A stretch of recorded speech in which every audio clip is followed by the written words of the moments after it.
3,875 కోట్ల గోనె సంచులు మింగేసిరట. 3,875 కాదు, 3,875 కోట్లు అంటే 4,000 కోట్ల గోనె సంచులు మింగేసిరట. వడ్లతో పాటుగా తట్టు బస్తాలు కూడా అమ్ముకున్నారట మిల్లర్లు. 10 ఏళ్లుగా ఆడిట్ చేయని వైనం. తిరిగి ఇవ్వాల్సిన సంచులు 250 కోట్లు. ధర చెబితే చెల్లిస్తామన్న మిల్లర్లు. బస్తాకు ₹15.50 చొప్పున ఖరారు. 3 ఏళ్ల కిందటి ధరతో పోలిస్తే సగమే. పౌర సరఫరాల సంస్థకు భారీ నష్టం, రైస్ మిల్లర్లకు ప్రయోజనం. ఎంత ఘోరం చూడండి. విషయం ఏంటంటే రైస్ మిల్లర్లతోని ప్రభుత్వాలు కుమ్మక్కవుతున్నాయి, లాలూచి పడుతున్నాయి. వీళ్ళయే రైస్ మిల్లులు ఉన్నాయి. దీంతో ఆ లోకల్గా ఉన్న ఎలక్షన్స్ ఫండ్ ఈ రైస్ మిల్లుల ద్వారా ఆ అధికార పార్టీలో ఉన్న నాయకులు లబ్ధి పొందుతున్నారు.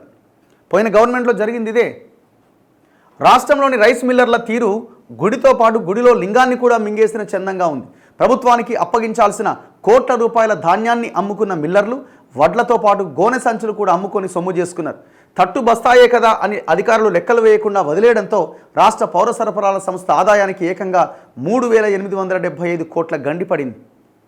ఈ బస్తాలకు సంబంధించి ఏకంగా 10 ఏళ్లుగా ఆడిట్ అనేది జరగలే. దీంతో వీటిని అమ్ముకోవడం అలవాటుగా మారి భారీ కుంభకోణం చోటు చేసుకుంది.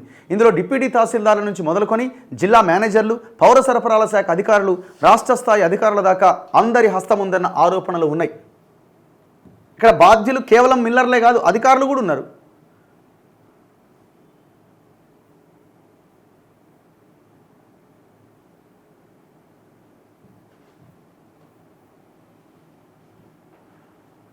ఎంత స్లో ఉంది. ఇంకో అందుకే ఏళ్ల తరబడి ఆడిట్ చేయకుండా, లెక్కలు తేల్చకుండా వదిలేస్తున్నారన్న అభిప్రాయాలు వ్యక్తమవుతున్నాయి. దీనివల్ల కార్పొరేషన్కు రావాల్సిన ఆదాయం భారీగా స్తంభించిపోయింది. సాధారణంగా ధాన్యం కొనుగోలు కేంద్రాల్లో రైతుల దగ్గర నుంచి సేకరించిన ధాన్యాన్ని గోనె సంచుల్లో నింపి రైస్ మిల్లులకు పంపిస్తూ ఉంటారు. ఒక్కో గోనె సంచి 40 కిలోల ధాన్యం నింపే అవకాశం ఉంటుంది. అంటే 1 క్వింటాలు ధాన్యం నింపడానికి 2.5 బస్తాలు కావాలి. భారత ఆహార సంస్థ FCI నిబంధనల ప్రకారం ఒక సీజన్లో అవసరమయ్యే గోనె సంచుల్లో 54% కొత్తవి వాడాలి, 46% పాత బస్తాలు వాడాలి. ఖాళీ సంచులు తిరిగి ఇవ్వాలి. ప్రతి సీజన్లో కొత్త గోనె సంచులను కేంద్రమే రాష్ట్రానికి పంపిస్తూ ఉంటుంది.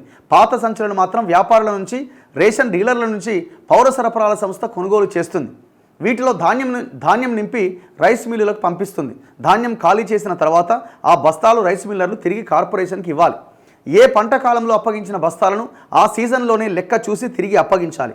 ఒక రైస్ మిల్లుకి ఎంత ధాన్యం కేటాయించారు, ఎన్ని బస్తాలు పంపించారు అనే లెక్క కార్పొరేషన్ వద్ద పక్కాగా ఉంటుంది. కానీ ఏళ్లు గడుస్తున్నా వీటిని తిరిగి తెప్పించుకునే లెక్క మాత్రం తేలట్లే. 2014 నుంచి 2024 వరకు 10 ఏళ్ల లెక్కలపైన ఆడిట్ జరగలే.